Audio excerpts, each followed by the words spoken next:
جې ګرانو قدرمنو کتونکو ما تاسو ته بل ځل په ویډیو کې د دې ملګري مطابق یو حواله درکړې وه چې دا موږ د خلکو نه دا خبره دا کال نیم پټه ساتلې وه په ریډیو به دواړه راتلو خو ریډیو کې خو څوک لیدی نه شي دا هغه ځوان دی چې موږ یې کله د جناني په نوم باندې دغه کار ترې اخلو کله چې دی د کلاشنکوف ماما په دغه باندې کله ته د نشیانو په دغه باندې دکې هر فن موجود دی بلکې دا هم ده چې دا په خپله باندې لیکوال هم دی د نوم دی محمد غني دلسوز او په خپله شاعر هم دی د ټوکې ټقالو شاعري لیکي نو زما دا خواهش غواړي چې دا لک بهر لاړ شي او په سکرین باندې راشي او خلک یې انوایټ کړي خلک یې وګوري نو دکې ډېرې خوبیان دي ډېر ښه کمالات دي پکې هلکه یا هلکه الله الله زنی وایي څه دي دا درته ووایه تور رنګه زه خو اورېدونکو سره لږ تعریف وکړم که نه ښه زه وکړه زه د خپلو اورېدونکو او کتونکو ډېر شکرګزار یم چې هغې زما مخکینی ویډیو خوښه کړه او هغې مخکې شیر کړه نو یقینا چې موږ نن کومه خاکې روډي دي ستاسو دپاره دا به هم تاسو خوښوئ او مخکې به یې شیر کوئ نو د هغې دپاره زه د خپلو کتونکو ډېره ډېره شکریه ادا کوم دا راته ووایه دغه د شاګونیه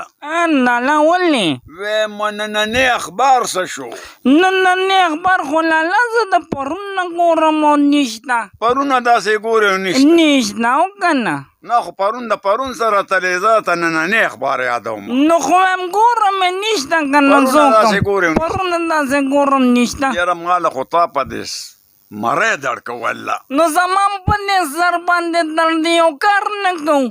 هم زه به تاله په دې مری زور وکړم ته ماله په دې سر وکړه خوښه مې ده زه دې لکه داسې نه نه ته صبر وکړه ښه نو ګلونو او کتونکو زما دا ملګری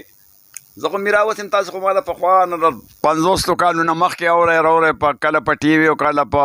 کیسټو کې او کله په یو شي کله بل شي کې نو زه به درته د خپلې پېژنګلو څه ووایم خو دا لکه چې زه رالم دې ریډیو ته نو په ده کې ډېر څه موجود دي او هر قسم کوالټي دکې شته دی لکه مثال کې کلاشنکوف ماما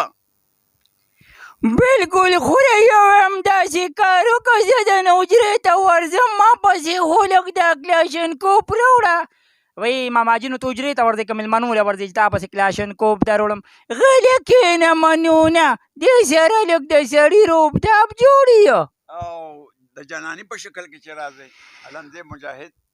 جانانه وای هم ګوره نو زه دې کور ودان یم ته ماته وایې چې جانانه نه ګوره جانانه کور ودانه خو دې ځم وایم ته مې کور ودان یې که کوروانې مې تعلیم ابونه ورځې په سینډلو والیم دونه مې د املیا خوږېږي جانانیه ته شرمېږې نه دا ملګري دې ولاړ دي او ته وایې په سینډلو دې والیم لا مې خوږېږي وایم په دې کې د شرم څه خبره راولي دا ملګري چې مې د ښځې د لاسه په سینډلو والې خوري ډېره مننه دا زما ملګری محمد غني دلسوز دی دا د ناګومان اوسیدونکی دی بټیان کلي ورته وایي هغه ځای کې دی که څوک سټیج شو ته بهر ته یا چې دی په دې پاکستان کې اندرون څوک شو مزاحیه کول غواړي نو دا لږ پکې ځان سره واخلی ډېره ښه مذاق پکې پروت دی او امید لرم چې